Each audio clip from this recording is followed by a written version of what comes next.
Hello, my loves. It is us. We are here with, well, let's be honest, two normal people and one moustache. That's who's here. Hi. It's impressive. That's the... Yes, thanks. Well, I'm happy to say that I reached my Movember goal. Hey. Did ya? Oh, nice one. Yeah, it's slightly over it. So it was £100. I've been trying to get over £100 for... This is my 5th year doing Movember, and I finally did it. So that's cool. Hey. So I'm shaving all my hair off. Hey! So I'm going to look like Josh with a mustache. Yay! Hey! But I'm going to do it I'm after a my little job trial on Saturday. I've got a job trial on Saturday, so I'm not going to do that till after. I'll be Fair like, hey, got the job, great. Just, hi. Better or worse if the trial and the job is consistent, or you went to the trial, get the job, and then turn up and just like. Zzz. Yeah, just like, oh, thanks for the job, and just pull out a razor and just go, hey, hey. During During the job. Turn? Yeah. Oh, God. Yeah.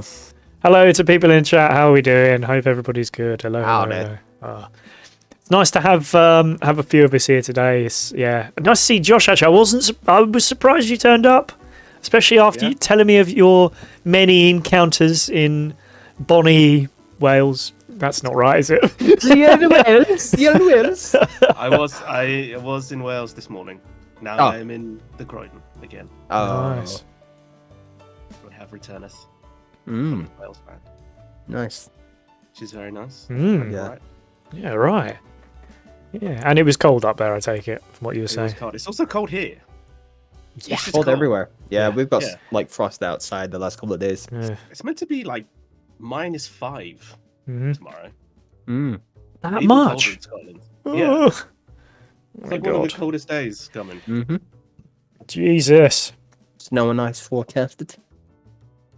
I had to know yesterday. Very briefly. Did you? Oh, On man. top of a big hill. Hill. Big hill, yeah. Were you not running up? Oh, you got there first. I tried, and then it was too big. No. I slowly walked up that. Sauntering up that slowly hill. walked up that hill. Oh, God. Less Kate Bush, more Kate Sprigg. Excellent. More like Kate tired. Yeah. Oh, God. Oh, man. What have you been up to, David, apart from growing a moustache?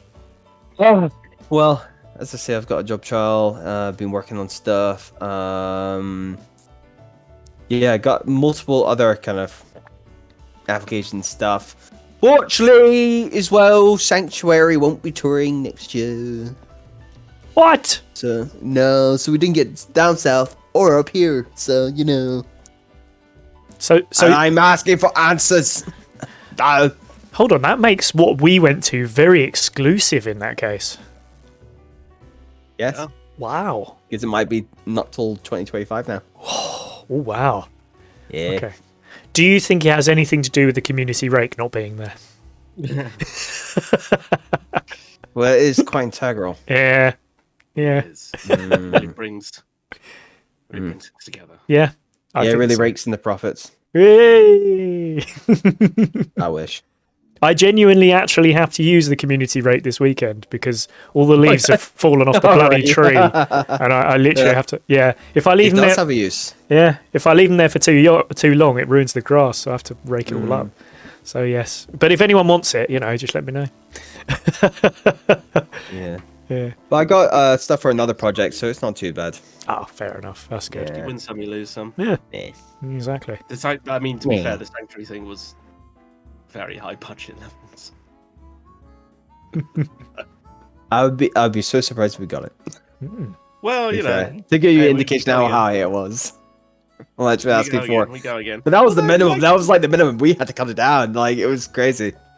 Wow. Last So- time out, it was also pretty high budget levels. So Yeah. not that high, but like No, but to replicate that over 6 locations, many months. it's like that times the budget we had for Edinburgh times 6, basically.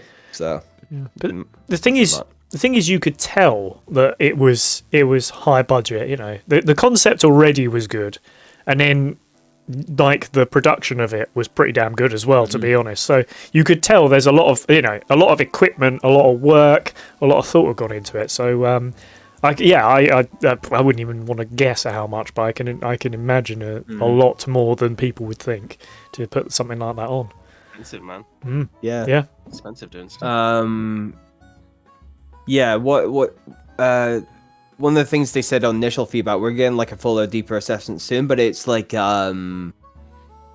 wasn't actually. It's not the work itself. They know the work, like they're familiar with it at Creative Scotland and stuff like that, so they know it's a good work. It's mainly like all the wraparound stuff. Yeah. Like when going into communities and stuff. So, I mean, that's something like with the company as well. It's this thing of we are very project basis. We don't have like ongoing like regular like youth camps or all these sort of things that like all these other kind of activities outside of like just the show. How we interact with communities and stuff, but that's hard doing that itself without regular funding. Otherwise it's coming out of our pockets to do all that sort of stuff. So it's tricky to establish that sort of thing. Yeah. Without using your own money. Fair enough. Yeah. Yes. Yeah. That's the difficulty, isn't it? Yeah. As long as you do it and pay for it, then everything's fine. I mean, this is it. Yeah. It is the glass ceiling of all of these things. Yeah. It's not just in my art form. It's all pretty much. Yeah. It's a shame, really. Yeah. expensive. Yeah. Yeah. Which is very unfortunate. Mm. It's how you supposed to, do stuff, make stuff. Yeah. If you don't have, millions of pounds to just chuck around and stuff. On the bright side, if I get this job, they actually have an upstairs bit. So this is very similar to the job that I had started and did for a month before the pandemic started. Oh. So it's like they have an upstairs room which they've been doing like stand-up comedy nights and stuff like. Hey. So I would get to bring people in. So I'd basically be part manager for a restaurant plus promoter for a event space. Oh, cheeky. So I still get to do arts and stuff. It's good money. And yeah, it's good. Yeah. I get to do my Get the stuff. job. Yeah, regular income. Regular income. Hashtag. Sorry for the... Living project. It's not exactly a lifestyle, unless it's regular. No. Sorry for the minor glitch there. You could only see my face. I was trying to up Josh's volume and then ended up pressing all the buttons. So yeah. Oh, don't be pressing those buttons. What about you guys? Apart from Mr. Running up a hill. I'll tell you what. I've been working, as you'd expect, but I tell you what, I have had quite a lot of fun putting together the Rolly Grail stuff. I actually just finished editing the 4th episode the other day. That was good. The voice. Yep. So that's done. I also actually, I tell you what was quite interesting and something that I was quite surprised about. So I'm trying to catch up on some shows because Ben hasn't been here recently. He obviously had his time off in New Zealand and now he's headed off to Uganda for a couple of weeks to do some filming out there. Lucky sod. So he's not getting the crap weather. But I thought during that time I'm going to watch those things because normally we will watch stuff together. And there's a couple of things where he said to me, I don't really fancy that. But I was like, I do, but I'm not going to force you to watch it with me. And that's normally the only time I have chance to watch things. So I watched Gen V over the past few weeks. Did you? Nice. Mm. Have you guys seen them? Part of the Bad Boys series. The Boys. The Boys series. The Boys. Yeah. Yeah. It's a spin-off of The Boys. Yeah. And do you know what? Yeah. I had actually seen a few bits about it beforehand. Where I was thinking, I don't know, maybe I've got this wrong. Maybe I shouldn't be watching this. And then I watched it and I was like, oh wow, that was pretty good. That was I genuinely, there was 1 or 2 episodes that ended up and I literally said out loud, damn, that was good. Like, it is not The Boys. It's not The Boys, but it is worth a watch, and there It's will in the be universe of The Boys. Yeah, definitely. There will be I another still haven't season. caught up with The Boys. Yeah. So, Oh, really? Oh, yeah, you got to do that. I need to Yeah. do that. Well, this is basically a quick sum up. It's like how they generate their heroes to then maybe go into the Seven. It's like the academy, the university. Yeah, and you go into several different streams. You either go in the crime fighting, acting class for commercials. Yeah. So you can be or marketing and stuff. I take it you've watched it then, David. Yes. Yeah. But that's just a quick. That's the summary of it. Here's the setting. Here's the thing, though. How surprised were you at how little it mattered that it took place in a school? Because I know it was the setting, and everybody's meant to be like younger.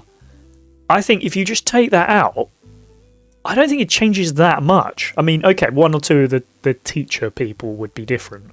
It would be a different sort of setting. But the story for me would still remain roughly the same, just in a slightly different way. Like, I at no point, because I assumed it would be one of those crap teen dramas, and it wasn't a crap teen drama in any way. Yeah. I just really enjoyed it, I've got to say. Hang on, is it the same characters from the current Boys, just back in the past? Or No. is it just new Boys? It's new boys, except for the main character is a girl. Actually, quite a lot of women, actually. The main character, and I'd say 3 of the main 4 are girls as well. I mean, main 5 technically, but you would. There is 5, but something happens. So yeah. And to be honest with you, I thought they were all really good. Yeah, but just the whole thing's good, and it's got I can't remember the name of the actress now, who's the head teacher, and she was in something I really enjoyed back when I used to work for Sky. There was a show that came out. Me too. I didn't know what it was. Yeah, there's a show that came out called Terra Nova, which I think ended up bombing a little bit, but it was like an HBO. Is that when they go back in time because the civilization and the atmosphere is the breeze, so they go back to prehistoric age. Exactly. They go back in time to start civilization again. That's it. Yeah. So it was only went for a season. That's it. Exactly. Yeah. So that was a really big show whilst I was there, and this lady Shelley Conn, that's who it is.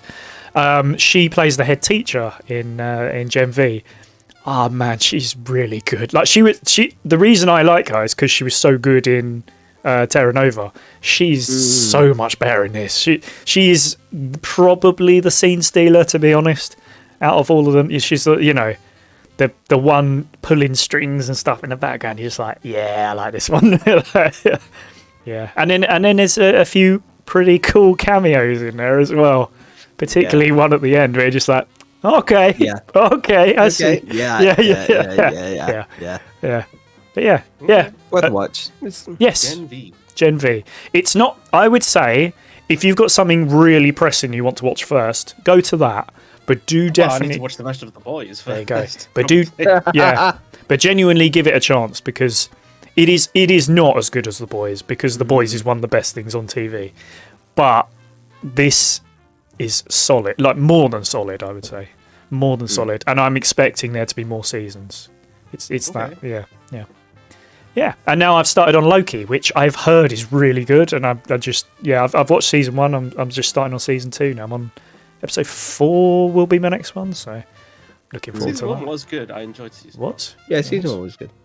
The first 3 episodes, season 2 have been great. See, the 3rd episode, I've finished it yesterday, and I was like, this is going places. Like this is.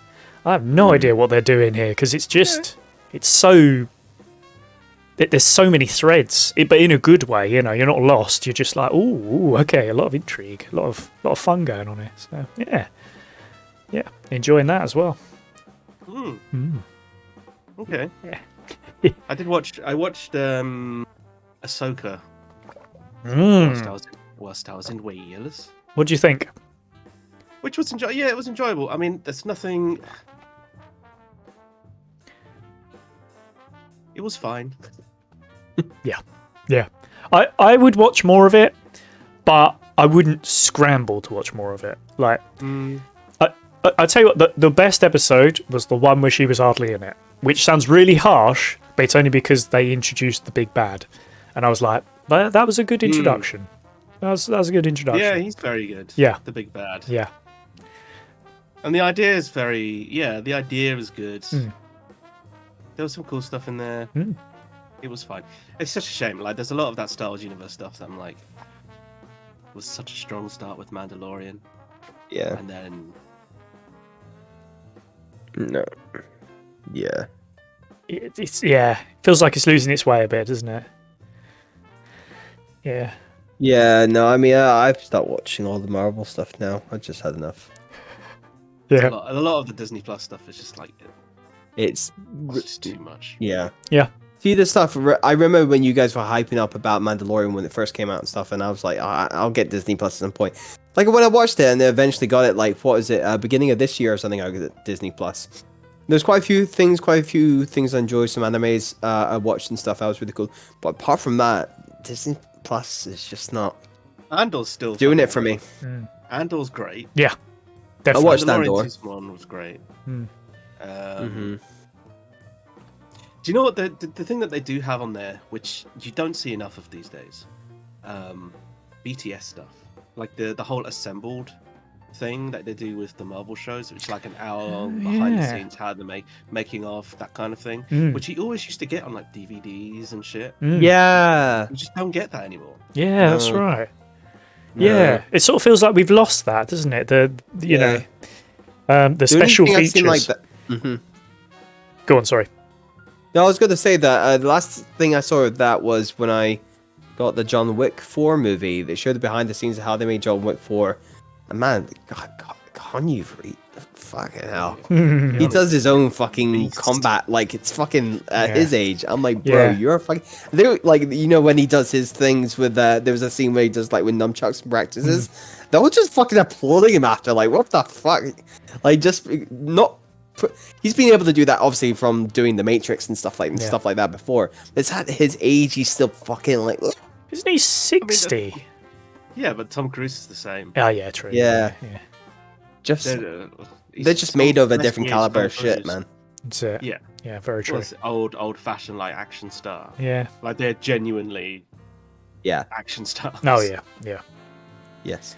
Yeah, that's it. Yeah, it's not that without wanting to sound like an old man, they don't make them like they used to. It's interesting. Do you know what? I remember having this debate with some people at work as to like, can you think of movie stars from like this generation of actors who are at the same sort of level as like a Tom Cruise, or who could be the same sort of level as a Tom Cruise? That's Who do you struggle. think? That's a Probably the closest I can come is Henry Cavill. It's not quite Yeah. there, but he could get there, kind of thing. Yeah, Yeah. it's really difficult, right? Yeah. Because I think with him, it's a matter of time. Just Yeah. see how time goes on. How Yeah. he and progress. choice as well. Like, see what he Yeah. Yeah. I think that's going to be down to it, the choice of stuff he does. Well, the thing he's wanted to do the Warhammer 40k universe. He's just having fun. Good for him. If he does that, that'll be fucking. I think that could be the. Honestly, does it right? I think that could be like the next Marvel DC series of things. Possible. I really think so. Yeah, it's possible. And it will introduce, especially if people have not introduced to the series before. Just the style of it is just gorgeous. Of Warhammer universe. Super like gothic-y. Yeah. Especially when people love watching stuff like Walking Dead and stuff like this and all these kind of grungy things. I think it could be really great and also have that kind of cinematic feel to it and this universe to it. I mean, and someone who's passionate about it as well. I mean, I was in Nottingham past Warhammer World. oh, So that's wow. been in there years ago when I went through my Warhammer phase. Yeah, there used to be a Games Workshop. Someone. Yeah, there's a Games. Actually, it still is a Games Workshop in Croydon, I right. think. So, yeah, I mean, some of those. Moved, Yeah, that's right. Some of those. I remember a friend of mine bought one of the tanks Oh man, I mean, just seeing it, you know, and I was only about 13, 14 when he bought it, and he painted it and then brought it over to me. I was like, no way! Look at this damn thing; it's massive. Like, I was, yeah, brilliant, absolutely brilliant. I'm really into the games. Dawn of War, I think it was called. on the PC. On the PC, yeah. Stuff like that. Yeah, I played that. Funnily enough, I actually re-downloaded them about a year ago, and I can actually see the icons on my desktop. I haven't played most of them, to be honest, but yeah, they are there. But yeah, that's definitely fun. untapped potential. Oh yeah, definitely. There's a lot of fans out there. Mm-hmm. Although it's I think one of those ones that's very male centric, as opposed to where you see a lot of the like other brands, other than like fantasy stuff it's actually quite gender split. That's true. Like Star Wars is very gender split, you know. D&D's gender split. D&D's very gender split. Yeah. Warhammer is very male. Yeah. Not necessarily a bad thing, but like no, it is. Yeah. It's an odd one, that, isn't it? Yeah. Just, do you know what? I think maybe that is just because of how it's portrayed. In regards to, like, you know, it is. Let's be honest. The main faction in it is big burly blokes holding guns. Yes, and true. you know, in massive metal armor, and that let's be honest, that's a blokes thing more than you've got the sisters, This is sisters of battle, whatever they call the battle sisters. Yeah. That's right. Who are like they're fucking cool, by the way. I remember playing Dawn of War and playing them. They were my favorite units to play with because they fucking like can burst angelic wings and shit and fucking radiate. Oh! Yeah. Holy fire and Let's sort of riff on the same like fantasy genre stuff. Yeah. Really. Yeah. Really. Yeah. It's like a version of this exact same thing that D&D is, and you know, all of this other stuff. Yeah. It's set in the future, but it kind of feels like it should be in the past as well, kind of thing. It's a bit of both, isn't it? That's it, isn't it? Yeah, it's post-apocalyptic-y, sort of, isn't it? Yeah. Yeah. Do you ever see I very briefly got into this when I was the spaceships version of it, where it's like ship battles. oh, Gothic. Gothic, yeah. I don't know They that. used to have like little like Yeah. ships that instead of like armies, it was you could buy space and then have fleet battles. Wow. For some reason, that my mind immediately goes to battleships. You know, you've sunk my battleship, because I can't think of any other way that you could play that. But I suppose, yeah. It's basically the same game as with the men, except it was with the ships. Fair enough. Yeah. Cool. I've just been watching this Squid Games, but the contest version on Netflix is recently on. Yeah. And there's a version where they basically do human battleships. That is, I mean, honestly, I've never watched Squid Game, but I understand the concept of it being it's this whole thing about how the game show culture has like supercharged capitalism and made it like awful. Yeah. To take that concept and just take the show bit of it is insane. Yeah. Yep. Like literally the whole point of Squid Game over their heads. Yep. Isn't it? I know. It's like they completely missed the point. Yeah. But the thing is, let's be honest. If somebody said to you, "Oh, do you want to go and play the Squid Game stuff?" You'd be like, "Hell yeah, that sounds like fun." Yeah.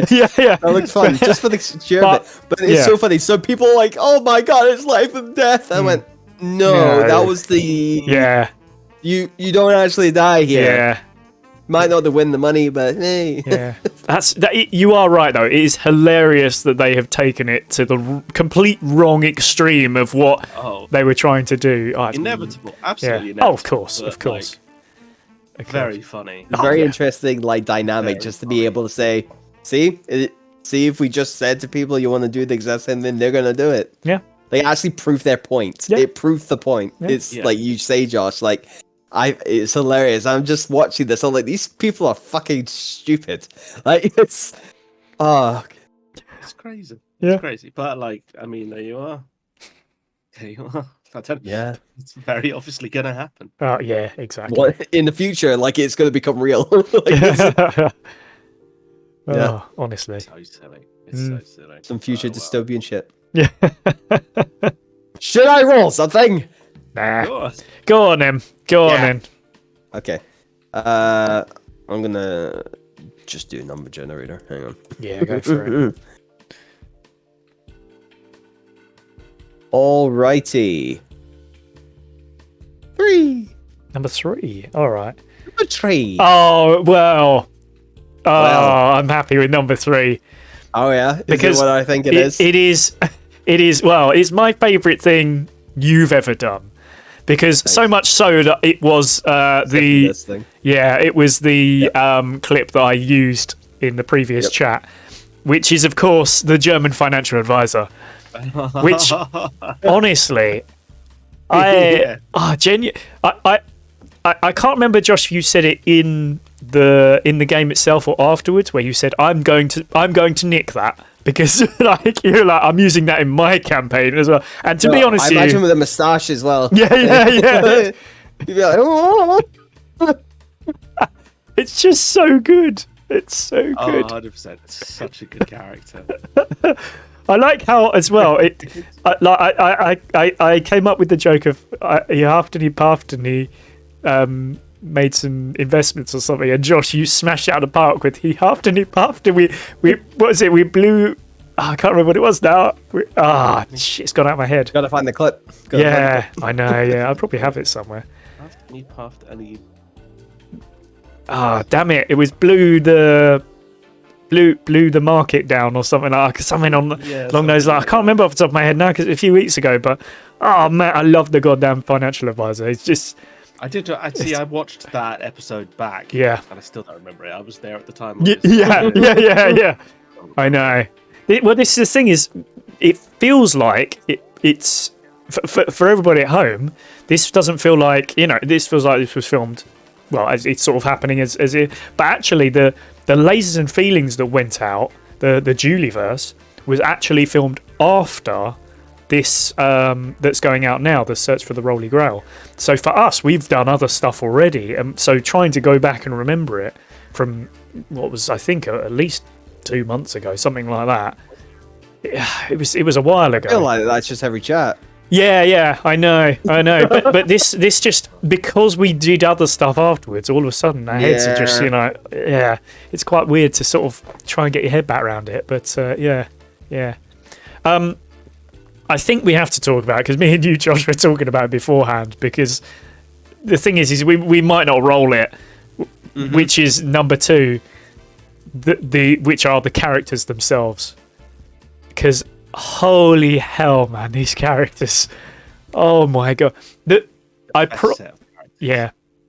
promised the first 20 minutes of the first episode would be good, and it's so good. I turned it into 2 clips of the week. That's how good it is. I split up the introductions because, oh man, it's just so. I think, and I think Josh, you kind of said the same thing. It's the best introductions we've ever done. Oh yeah. Oh, it's good. Yeah. That's 20 minutes of just very good stuff. Like, and I genuinely, I think some of the best stuff that we've done in that, and it's the 3 of the strongest characters, like, and just perfectly complementary to each other as well. Yeah. All bonkers in their own special way. Yeah. So good. Yeah. And you have to remember, so we never tell each other about our characters. We might give little glimpses here and there, but so like for example with D&D, I knew about what the other 2 went for, and that's why I picked something that had a bit of healing in it so that we had that covered. This one we didn't talk about it at all. We knew they were all going to be paladins, so we knew that bit, and that was, and also they were all supposed to be gnomes, even though one of them wasn't. But that is all we had, like nothing else at all. And the difference in the 3 characters we came up with, oh my god! But like you say, there's moments of like complementing each other and little similarities, but the differences are crazy. like it's three different ends of the spectrum. I don't know how the hell we've managed that. Yeah, I mean, with Carl's character, we talked about it a little bit, and I went, you know what would be so funny if actually you thought you were a gnome, right? Like, so technically, in everybody character's mind, it's an all-known one-shot. So that was just like, you know what, I'm gonna let it slide. I'm gonna let you be a different. Would you want to be human or elf? And then Carl was like, oh, I'm going elf, because they can be slightly taller than humans. Yeah. It's so funny because, like, when you go into thing, he's like crouching in this main throne room like this, like, okay, the king, yes, king. What did you say, king? Really, I enjoyed the fact that he thought he was the smallest gnome as well. Yeah. It's like the inverse of Leamington. Mm-hmm. You've got to love it, haven't you? Yeah. Yo. Yeah. Honestly, I think that's such a creative little touch. Is, like I said, we all decided at the start, gnome paladins. That was the sort of in joke and the thing that we were going to do. And it is just like Kyle to switch around and find something. And I know you obviously, David, you would have helped with that, but it is just like Kyle to go, no, I'm not going to follow the rules exactly. Thank you very much. But you got to love him for it. Honestly. In fact, I do. I think Eldin's a really fun character and a very. See, the introduction to him is that he's mad as a hatter, but actually, what am I trying to say with this? He only gets more mad. I thought he might pull it back, but he just gets worse and worse, and it's partly because of the sanity meter that you bring in.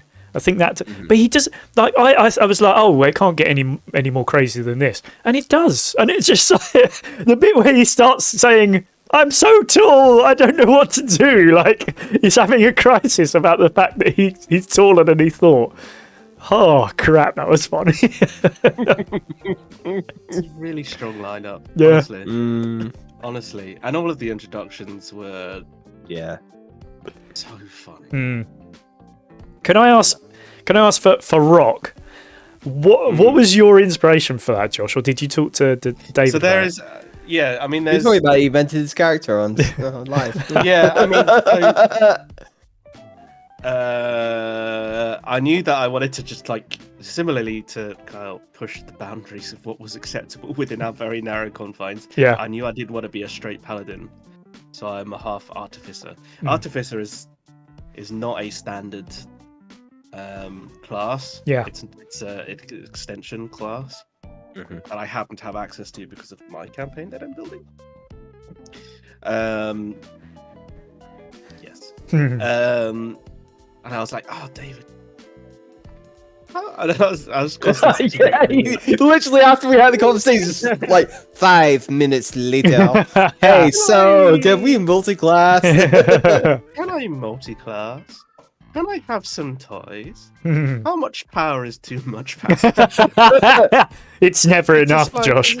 And I had to think about it because I was like, this is Josh. Yeah, he will find a way. So you will find a way. And I think it's cool because it's the reason I kind of allowed it was kind of more towards character, because I think it was to allow, like, okay, actually, if Agus, you're gonna go this way, and Josh was gonna go this way, why isn't there like several departments, in the people's specialty in charge of different things, including a crypto German bro, and to just have this kind of, it adds a bit of world building naturally. So I think I was like, you know what, that's cool. And you know what, to build upon that, shall we say that you are in charge of the R&D department of, like, technology for the paladins to fight evil, like new crazy magical ways. And you did that. It was great. I was just like,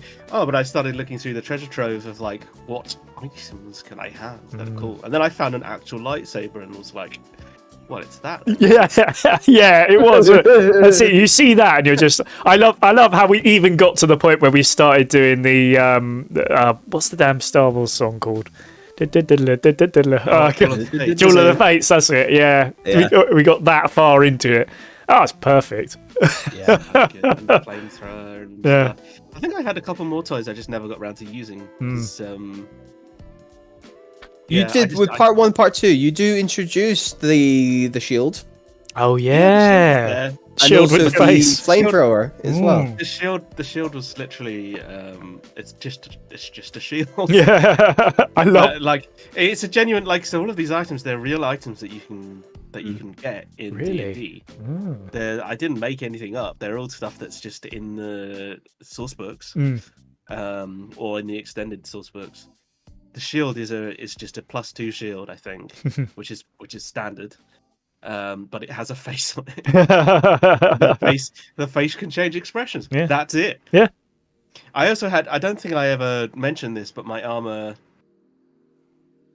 I think it's called armor of gleaming or something like that, Mm. which basically means that it couldn't get dirty. It was just constantly gleaming. Oh. Wow. Oh, that's cool, isn't it? But literally, there's no like buff to it. It's very shiny. Oh, that's awesome. It's just flair, isn't it? Really. Yeah, it's all flare. Yeah. It's all Love flare. it. Yeah, and then the character itself, I think. What do I say? Well, there's a critical role character from the first campaign, whose name is. Oh yeah, I know who you think. Yeah. I think. Who was a little bit like he makes gunpowder. And has just blown parts of his body off over time. It's kind of similar to that. Yeah. And then crossed with who's the other one? I remember us talking about this in the room. And now I can't remember who the other one was that I based it on. There's a couple. Yeah. But just fucking mad scientist, essentially. To be honest with you, it was such a good thing. Like the thing is You're like Merlin on crack. Yeah. Yeah. Yeah, that's fair. Actually, I think that's really fair how to put it, because the most fun thing about your character, apart from the mad voice, which was like I could actually see it was hurting after a while. Yeah, I had to stop. yeah. But apart from that, it was the what toy is he going to bring out next sort of trope. It was like, oh, okay, he's done this. Okay, what next? Okay, what's he got after this? Like, which was my god, really fun. Really fun. That's the cool thing with artificers. It's a very weird class because they don't have any innate power really, but they make all sorts of shit. So I think it's a better class for a campaign because then you can invent stuff in the campaign and then that can be your stuff that you use. Yeah. But like out of the box, it's a bit weak. Yeah. Oh yeah, so it's pretty super weak actually. It's like a carry class. It's like it pays off in the end. Yeah. But they are so it's a lot of like instead of like it's not electricity or anything. They use pure magic as like so there's things like arcane batteries which are like they're batteries but they're powered by and they burn for however long Yes. You just need to inject magic into them so in fact they can last forever. As long as you charge it, and there's, that's just like a, if you do campaigns, you don't have to narrate that. You just assume that's a thing as well. Yeah. In the world. So no, they're very kind of. I don't see many people don't play them because they can get a bit complicated. I think because they have so much goodies over time, and then it becomes a bit of an inventory management game.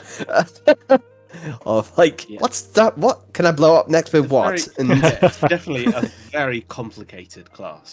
It's not a beginner class. No, not at all. And even I was sat there. I mean, there's extended periods of me just sat there going through sheets and going, "What the fuck is any of this shit?" Yeah. Man, but I mean, later in the game, in these next parts that are coming up, it pays off, man. The Paladin Artificer combination is very strong. To be honest with you, Paladin is just strong. Full stop. I did find this when I was playing as Nightbreeze. There's not really much you can't do, and you hit super hard, especially if you can actually hit, unlike Nightbreeze. If you hit, you can do some serious damage. Unfortunately, he was terrible. yeah. He was just bad at yeah. everything. But and that was half the fun, to be honest. Yeah. But if you hit hard, and we will maybe see that in the next couple of episodes, because there's And you one. can, I mean, you can also like with paladins, you just you just like smite after you're like, okay, I hit, cool, smite. Yeah. Yeah. Pump an extra, a couple of 100 damage in there. Divine You know, Smite is a crazy buff. Yeah. Oh yeah, it is. Yeah. I will say I had a really interesting time with Tobias, because the one thing I told David I wanted to do with it is I wanted him to be a pacifist, and yeah, it was fun, but it was hard work. It was very hard work because I took it so far as to not have any attacking of any sort, including I had no weapons that I could attack with. I had a net and nothing else. Like, that's how far I took it. I gave myself no out. I was like, no matter what happens, there's going to be no way this person can attack unless he uses his fists. That's literally it. yeah. But you had a little knife as well, which I assume you probably used in the hospital. That was the point. Yeah, and it was never Yeah. meant to be used. It was just like I needed a secondary weapon. Okay, I'll have a little, knife that's, obviously not really going to be used for anything. But I don't think I even mentioned it in the end. But yeah, I mean, David, you were the one who came up with, okay, well, I'm thinking about doing this departments thing. How about they work in a medical department and stuff like that? Because I just said, okay, no matter If what they're I going do, to be a pacifist, it sounds like they're makes going to be sense, yeah. something like they want to heal people. But, that's it. And as soon as you said that, it's like, well, he's a doctor. That's simple. He's posh, simple enough. Because just be a posh doctor who's scared of like everything, and not even scared of everything, but just like than pacifist. Yeah, exactly. Just like doesn't want to hurt a fly. And then I will say though, not having any offensive way of any way of attacking has shown me how important it is to actually have people that buff and heal and do things in the background that actually we don't really do that well in our main D&D campaign. No. Because Healing, what that? yeah, that I mean I know I kind of cover that with Bryn, but I mean even things like just like so many buffs that we had added on that really ended up saving our bacon in some places. It's the first time where I've been like, because to begin with I was like, oh, I think I'm going to be a bit of a backseat driver here, and there's not really much I can do. And then I realised as I went on, I was like, whoa, actually there's a lot I can do. I mean, the moment where I scared away all the zombies, because I spent a while looking into that, I was like, no, I can't do this. This can't be right. And then realising, holy shit, I can do this. This is amazing. Like, I'm about to defeat 5 things at once here, and I'm going to do no attacking whatsoever. I was just like, oh, okay, there's other ways of doing things. And I mean that continues into the next 2 episodes, but that was so much fun. But whilst it was happening, there was little beads of sweat, because it is hard work to find a way to always be non-offensive. Like that could have been taken 2 ways. Hey, come and zoom in more. I need ways. Yeah. It's hard to be non-offensive. So easy. Yeah. So easy to slur. Bollocks. But no, it was really fun trying to find a way around not attacking something, because he was so much for life. He wanted everything he comes across to live. And oh man, it's the most interesting character I've ever played, and I definitely want to play him again, but I'm not sure if I could keep to the no aggression sort of thing, because I was sort of running out of things to do near the end. But yeah, Make a good point about like the utilities function of those kind of classes and how important they could be, because I think the thing that we've never done in the main campaign is fight fight something where we are genuinely outmatched. Like we've had very close. But I think there's a circumstance where that goes very differently. But it's only when you get to the point where like something is massively more powerful than you, that you realize how important all of those utilities are. That's right. Because otherwise, you just wipe. That's it. You die. That's it. And that's the end. Yeah. I think there's two times where we've been close, isn't it? And I know the Mind Flayer comes to mind straight away, but actually I think the last episode of the first season is where we came closest to at least losing two characters. I mean, that was just very bad luck. I mean, I think the thing that I would say about both of those encounters is that it was just very bad luck. Like we rolled terribly. Yeah. And that's what I mean by like in a different set of circumstances. If we were just nat 20, those fights would be completely different. Yeah. Particularly the one with Breeze. There's no way, if you actually know what those creatures are compared to our level, there is no way in hell that should have happened. No. But like you guys were struggling to roll even double digits. Yeah, exactly. Yeah. You get unlucky and you can all turn. Yeah. Whereas, like I'm talking more like on a tactical level. Mm-hmm. If you face something that is so powerful that even if you're like nat 20, you'd still struggle. That's when you need to be smart about it, and that's when you need like the other stuff to make it work. Yeah. Maybe we see some of this. Level 12 is fun. Oh, isn't it just? It's the toys. The toys you have to play with, the things you can do. I will say, this is just my personal point of view. I don't really like the level 3 spells. I have not seen a level 3 spell that I've thought that's really good. I know there's one for Bryn that I've taken on, but I don't like it. I know I need to take it on as a cleric. It's obvious. It's it's the one where you're like, well, you have to take that, obviously. But genuinely, I could do without it. I could do without the level 3 spells, which is so weird because it's the most powerful we've got to. And I'm looking at them just being like, I think there's better. It does. I mean, it's interesting because I know what the one spell is because it's one of the most important spells. Yeah. But, yeah, you're right. Like a lot of the others aren't conventionally useful, but it does. Again, I mean, it comes to the point of like, well, how else can you use them? That's it. If Bryn was also a pacifist, how else could you use those spells? What else could you do with them that could open something up in a fight? What? And I think that's what's interesting. Yeah, but I think there was only when I picked the 2 for Bryn. There's 2 spells you're allowed to take on. I think at level. What are we at level 5? Am I right? Yeah. And it's 2 level 3. Level 3 spells. Yeah.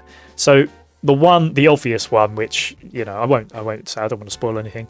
And then there's another one that I took on where I was like, not sure about any of these. And then I saw this one, I was just like, okay, that I can see how that could work. I'm gonna have to do things in a particular way, but if I do that, yeah, that could do some serious cause some serious issues. So yeah, I was like, let's take that as well.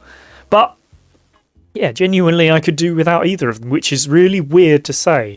But the thing I have to remember, and it's the thing I forgot for a lot of this campaign as well, is you are allowed to level up the current spells you have and fire a level 1 spell out of a level 3 slot and get extra rolls on it, which actually is incredibly useful. So I just need to remember to do some of that. Yeah.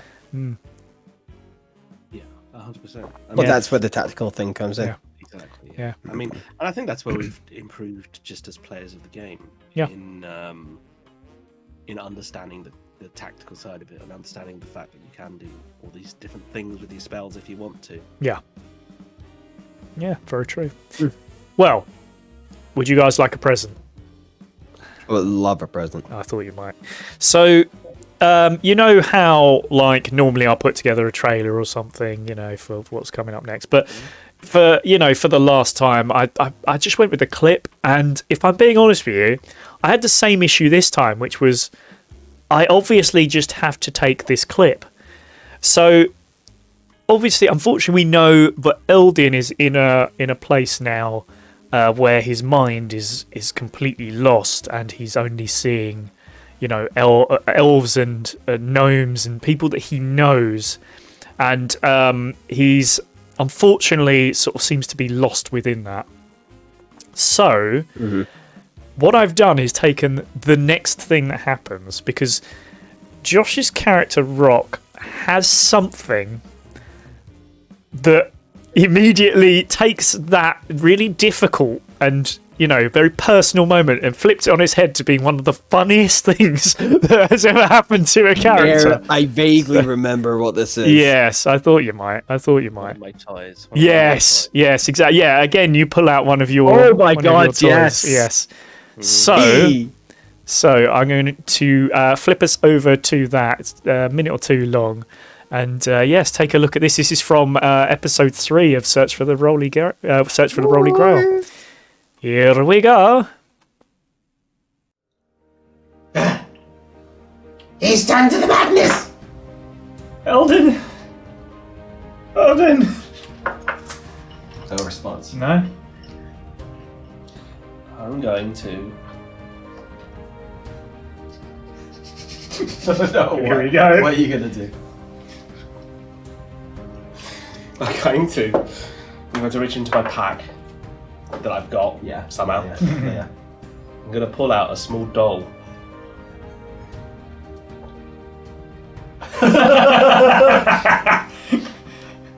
Yes, Josh.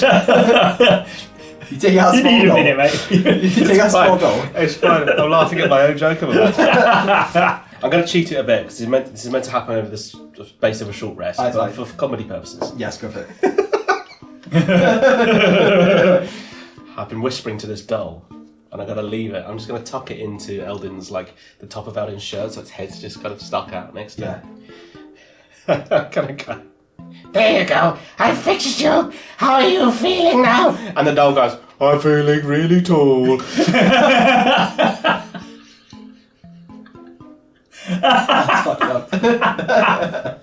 See? He's okay. You're okay, aren't you? And the doll goes, I like trees. And his little mouth is moving. This thing looks It's like this. Oh, brilliant! This thing looks horrific though. It's missing an eye. It's that scraggly hair that's all over the shop. Its mouth is like this little jaw, but it's no real functionality. What's little wooden the doll. guy that in Toy Story 1? Guy who takes apart toys and puts them back together. What's his name? Sid. Sid. Yeah, it's like a Sid invention. Yeah, it's just like. You're gonna be okay, aren't you? Yes, I'll be fine. Hi guys. I'm feeling really tall. How do you arrive onto this situation? Slowly. That's a given. Yeah. I really thought, ooh. Die, precious. But he's a gnome. This can't be possible. Yeah, I'm into Calypso. Guys, we're gonna have such a fun time. It's the future, bro.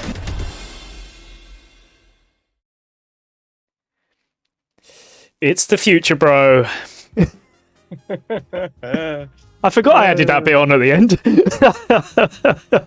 Yeah, it's the future.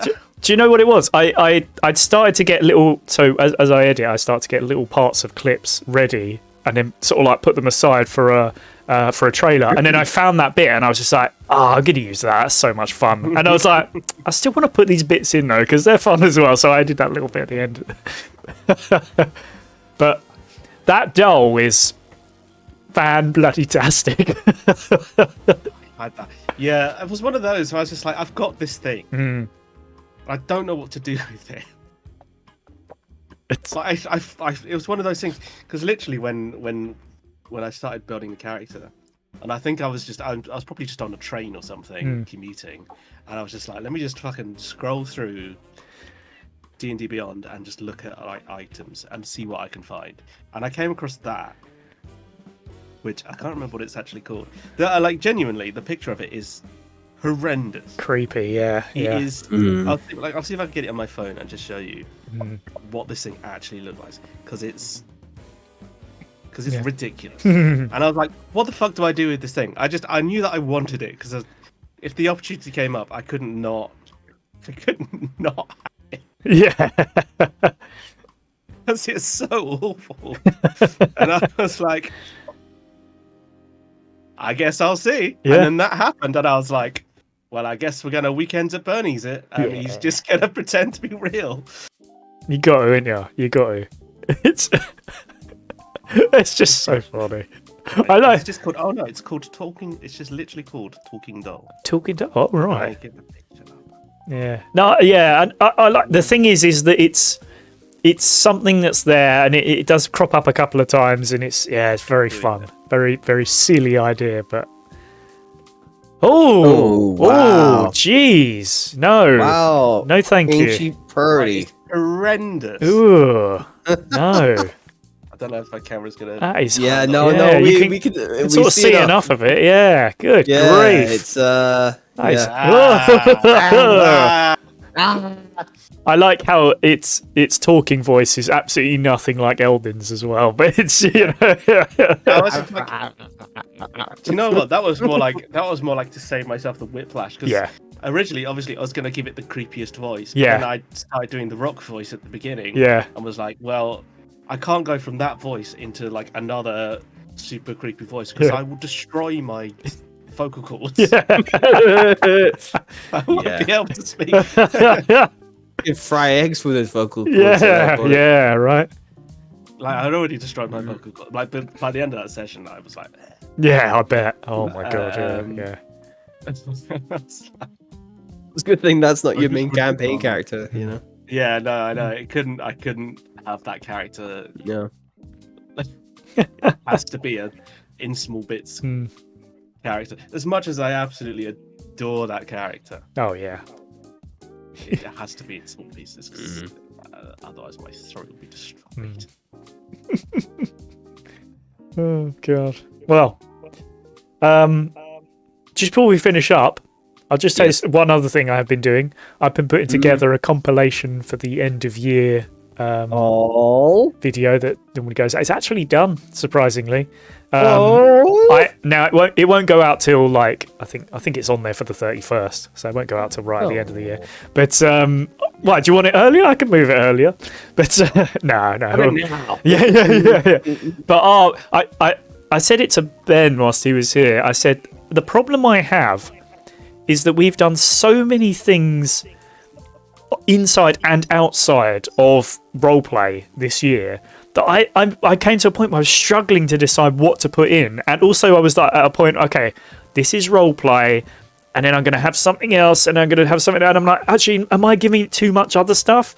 And then I tried it again, and I was like, oh, now it's too much roleplay stuff, and I was like, I genuinely, I cut things out that I absolutely loved, but I was like, if I don't cut this out, it's going to be 3 hours long. Yeah. But damn, man, there's some absolutely brilliant things in there, and there's one or two things from the start of the year as well that I was just like, oh yeah, I've got to put that in as well, you know. So yeah, that'll be a really fun video to sort of go back over the year and see a few bits. Yeah, that was fun. It's been really fun. Yeah, it's been really fun. Yeah. Yeah. And tomorrow is December, so oh yes, outrageous. By tomorrow, you mean in 3 hours. Yes, yeah, hilarious. Yeah. Yes. I was writing some for my campaign whilst I was away.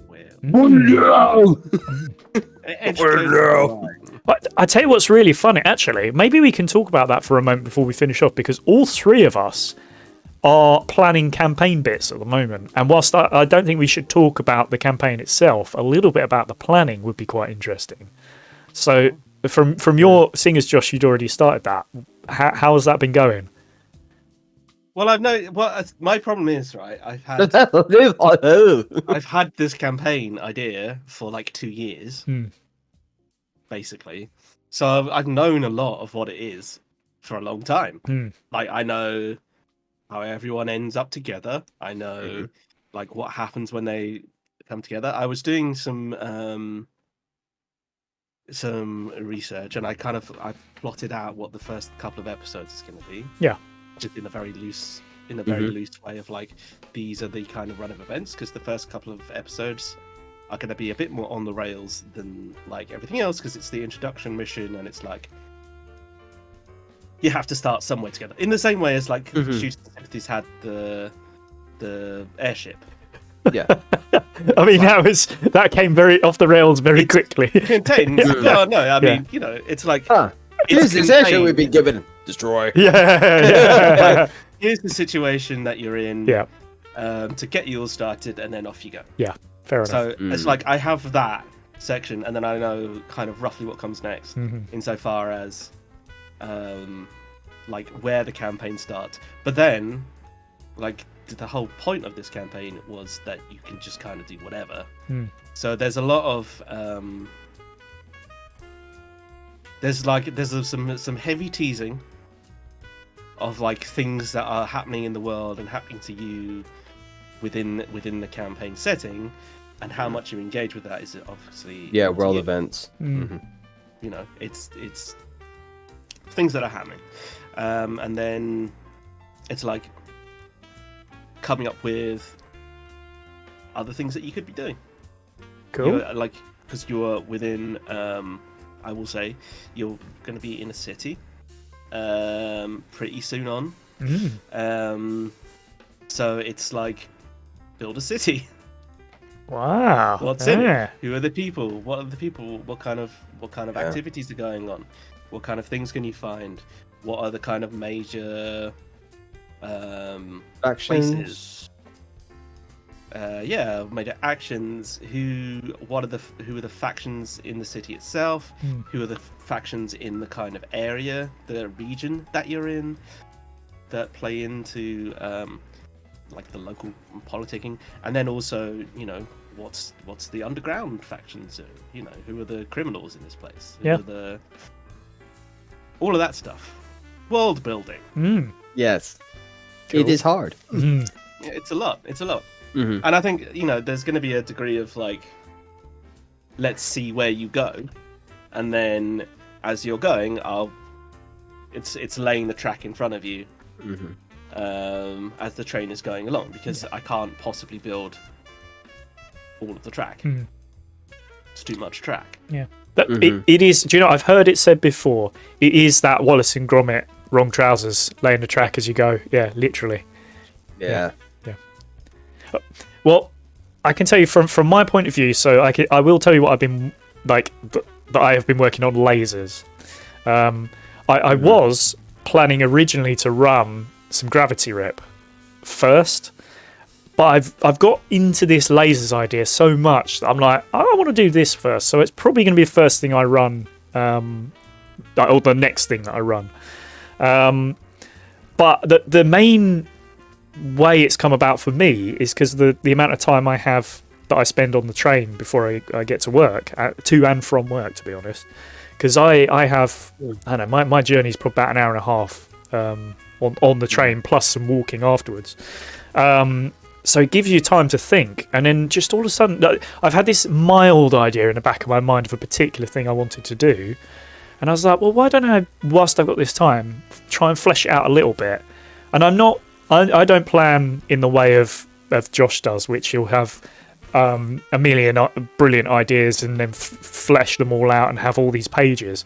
I like to have, I've got used to now, although I didn't used to when we first started, I've got used to now, okay, you go in here, this is the objective, maybe a side mission if one of you runs off somewhere. That's usually what I do, and about 5 character names and maybe what 1 or 2 of them looks like.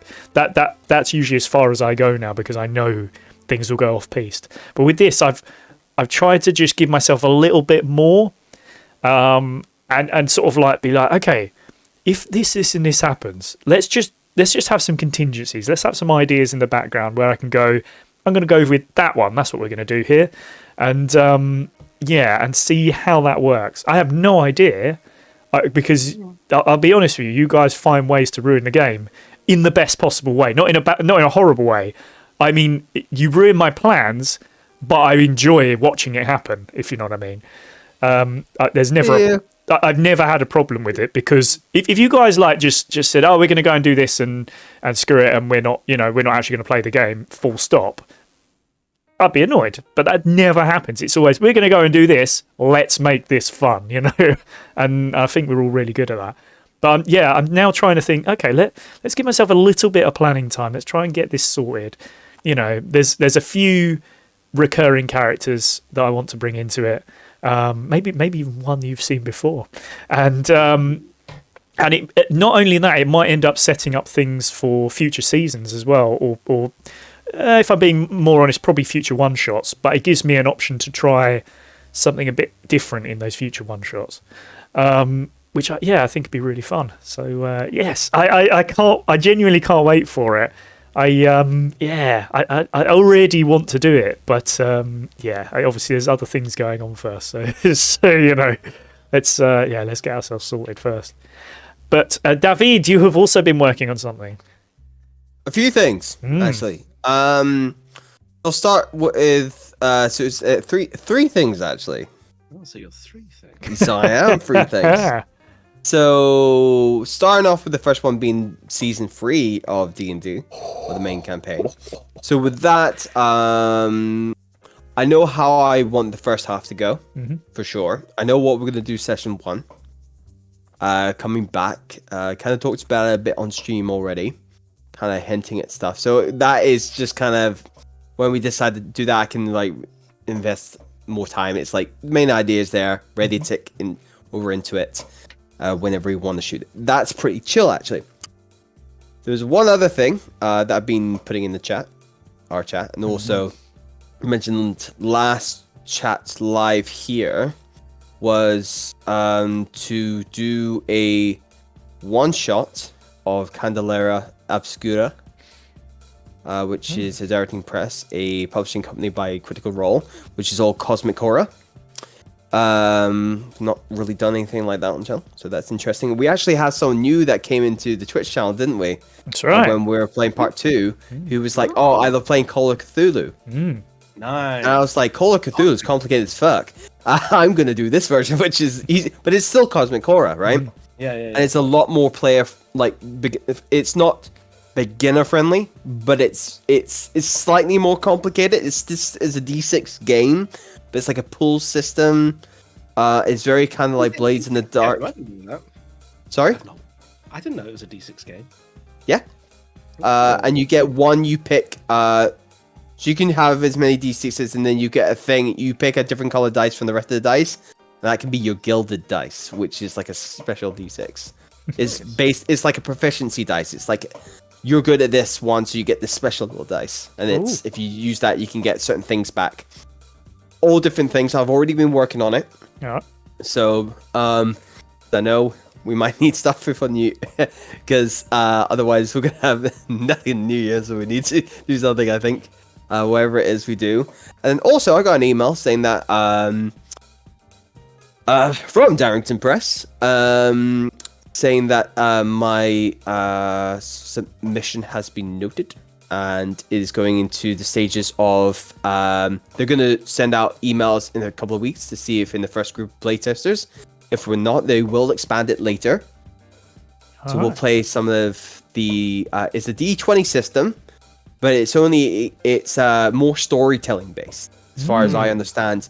And you choose one die to be hope and one die to be fear. Whatever one's highest, I think, is the one you go for. Oh, right. And then you storytell how in this moment the fear takes over, or in this how you overcome. Yeah. And it's very storytelling based. The reason I can't say more is because, hey, it's in playtest. Yeah. We don't know. Yeah. And there's a little bit on we'll talk about this off stream, but some of the things. But I will say a lot of our marketing things, marketing thing to put out there. We've got more engagement from all our playtest games, more than our D&D. It's all they're compliant. Time flux. It's all the playtest stuff we've been. So people really into playtest stuff. So I think we should really lean into new stuff. Yeah.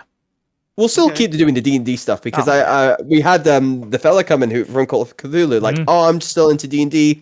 Oh, love your setup. So that's still relevant. And games like that, the other games we do, they'd be interesting to try and lean into more playtest stuff.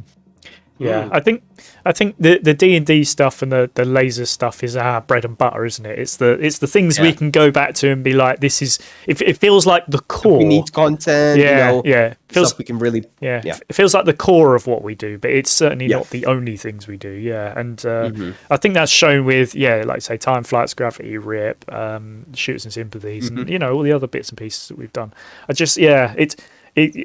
I really enjoy learning about new games. I've been listening to a lot of Blades in the Dark, which I know I've mentioned before, and the more I listen to stuff around Blades in the Dark, the more I think, man, this would work well for us. Yeah. It takes a bit of learning, especially for the person who runs it, and I probably would take a run at it myself and try to run it myself, because it seems so much fun to run as well.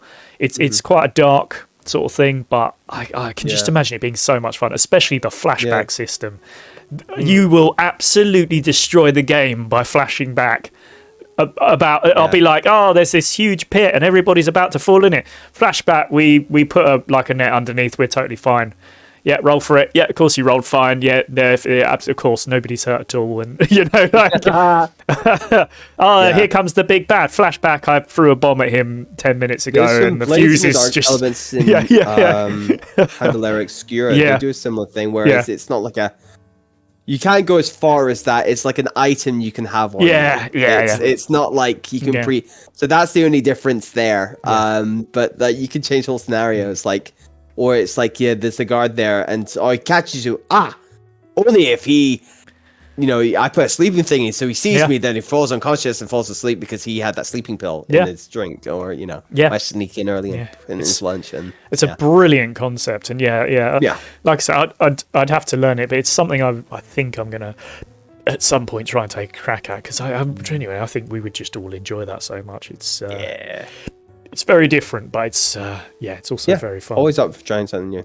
Yeah, for sure. Yeah, but I certainly agree with you. Yeah, I'm the same. I always like trying different things, and even the stuff we created ourselves, Dick Compliant, Time Flux is they're just so good. Both of them were exceptional. I mean, honestly, the fact that we grew Dick Compliant Human Man out of a couple of jokes is just the funniest thing. Can't wait for something to happen. Yeah, it is, isn't it?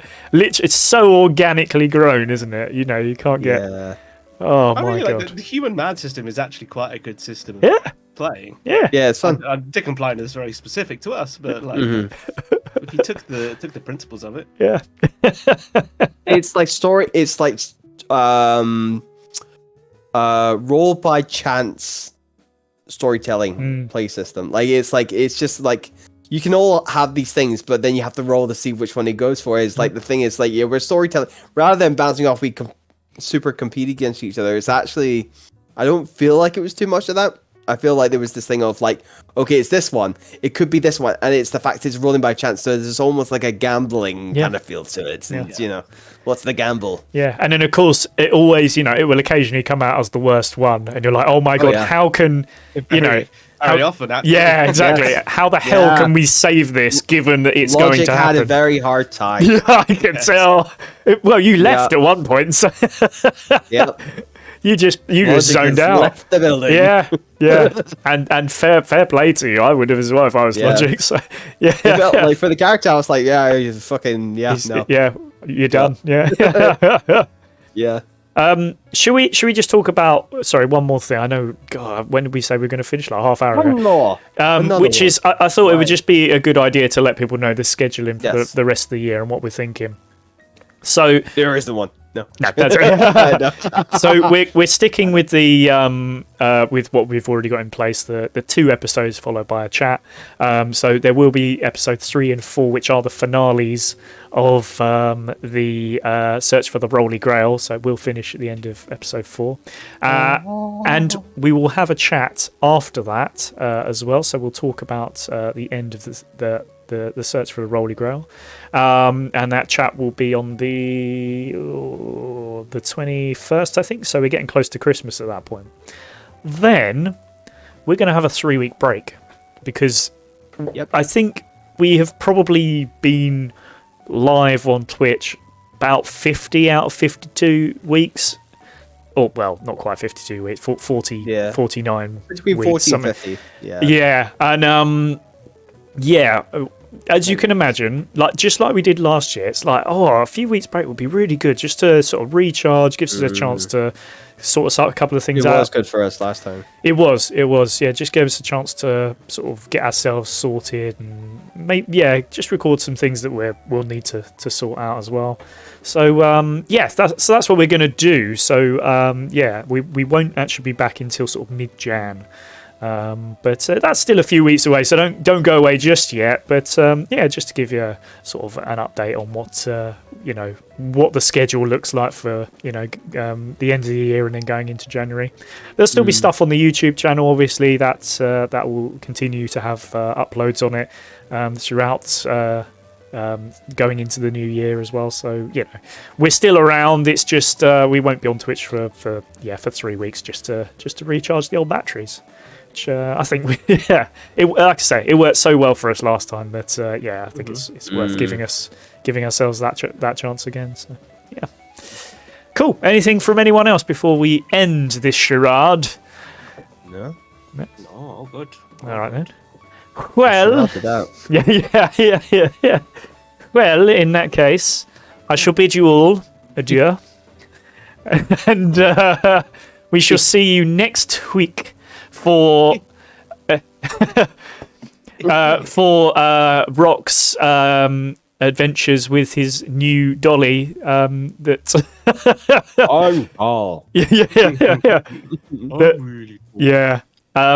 do keep an eye out. It's a real couple of fun episodes, and it has a very cool ending.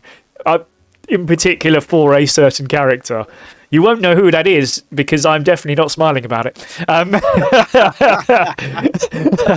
But it does have some, honestly. In fact, and you know what? You're smiling without actually saying it. In fact, let me just say something. There is a special moment for both mine and Josh's characters. Real special moments. Right, there's something at the end for me, but Josh, I think, steals the show with something in particular. And holy hell. Like we were, I think we were all just like, what? What? Like, how the hell has that happened? So, keep an eye out for that. Right. Take it easy, my people, and we shall see you for next week's episode of Search for the Holy Grail. Bye.